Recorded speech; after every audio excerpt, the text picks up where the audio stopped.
All comes down to this. The big race in the primary is the Republican nomination for governor. Lieutenant Governor Spencer Cox, one of 4 candidates hoping to come out on top, joins us now live in studio. Great to have you on the show. Thanks for being here.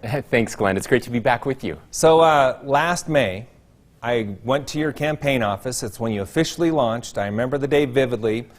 Flew by like that, and here we are one day out. How are you feeling as we approach the final stage here? Well, we feel great. It's been an amazing year. We were able to visit all 248 cities and towns and meet with thousands of people across the state, hearing their stories and being with them where they live. Obviously, the last 3 months have been different than any of us expected, but we feel great with 24 hours left until we start to see those poll results come in. You mentioned you visited all the areas across the state, met a lot of people. Any particular moments kind of stick out as the best ones on the campaign trail? Yeah, we've had some just amazing moments, and the best ones really came over the last few weeks. They were different because we couldn't do the big service projects and the big town halls. We were just meeting people where they were, one-on-one, listening to them, listening to their stories.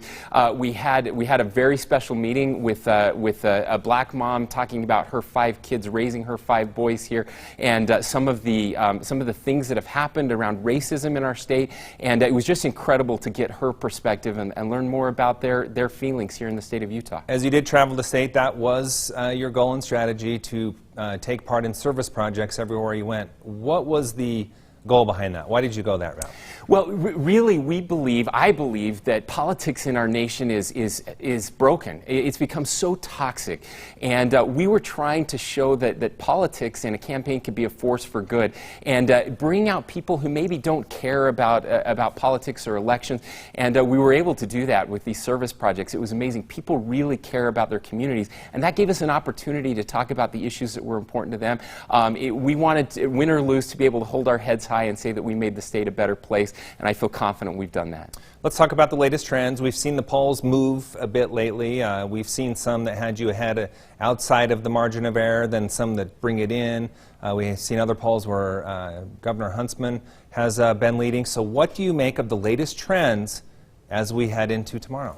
Well, we feel really good with the trends in the polls that had us leading over the past couple months, but we know the only poll that counts is the one tomorrow, and so we're encouraging people to get out and vote. But what we're most excited about, we have thousands of volunteers. We have endorsements, of course, from Governor Herbert and Gail Miller, but thousands of Utahns, everyday Utahns who have endorsed us, and that's what's going to make the difference, we believe, in this race. It's getting out the vote. We have motivated volunteers who have made over 100,000 calls on our behalf, and we're grateful to have that grassroots effort. There could be some voters with a ballot on the counter right now that they have not filled out yet. What is your final message to voters tonight? Well, my first message is vote. Whether you vote for me or vote for someone else, voting is so important. It's part of this grand experiment we embarked on 240 years ago.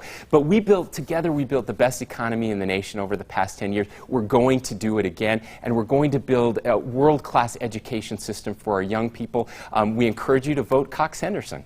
All right, one last thing I want to get from you tonight is we're going to see things differently. We're used to seeing those first batch of results come out at 8 p.m. on election night. We're not going to see those.